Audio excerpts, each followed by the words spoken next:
aduga loinana aina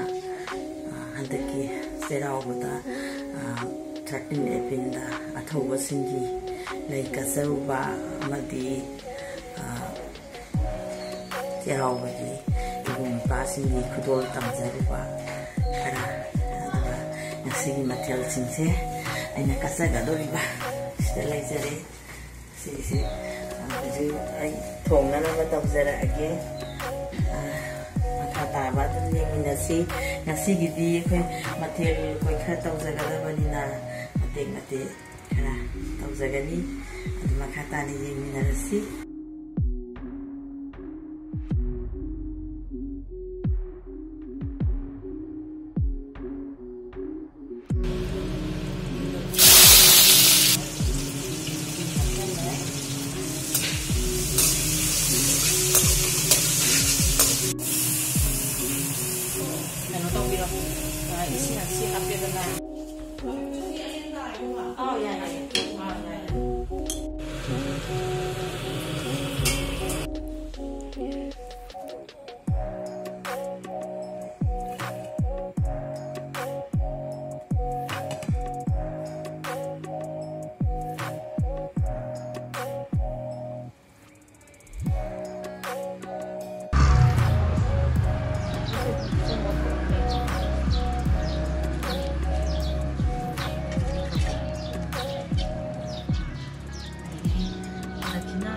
mamang tamje sai tamag na da daldabra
aina thongjari ba kirau gi mathel ge sida letere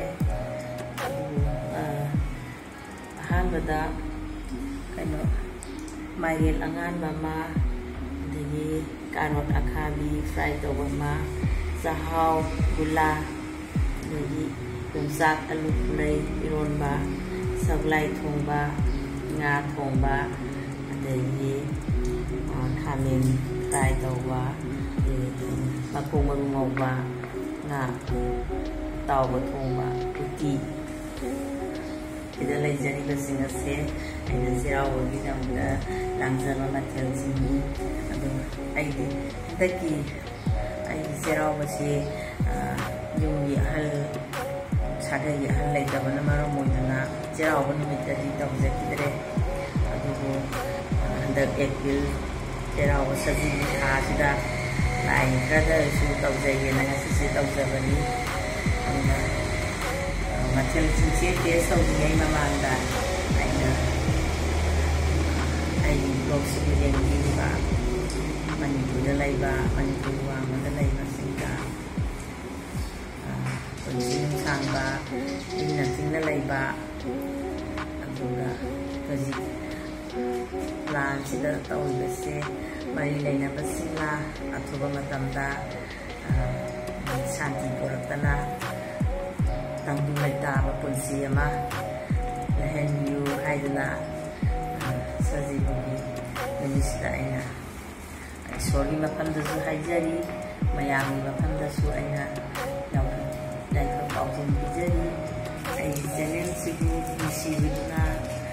mayam na yembiu yang ꯑꯗꯨꯝ ꯉꯝꯖꯕ ꯉꯝꯖꯗ꯭ꯔꯒꯁꯨ ꯃꯔꯛ ꯃꯔꯛꯇ ꯑꯗꯨꯝ ꯅꯝꯖꯔꯛꯀꯦ ꯑꯗꯨꯅ ꯃꯌꯥꯝꯒꯤ ꯃꯐꯝꯗ ꯑꯩꯅ ꯑꯩꯒꯤ ꯕ꯭ꯂꯣꯒꯁꯤꯕꯨ ꯌꯦꯡꯕꯤꯔꯤꯕ ꯃꯤꯄꯨꯝ ꯈꯨꯗꯤꯡꯃꯛꯄꯨ ꯑꯩꯅ ꯊꯥꯒꯠꯆꯕ ꯐꯣꯡꯗꯣꯛꯆꯔꯤ ꯃꯇꯥꯡ ꯑꯁꯤꯗ ꯂꯣꯏꯁꯤꯟꯖꯔꯒꯦ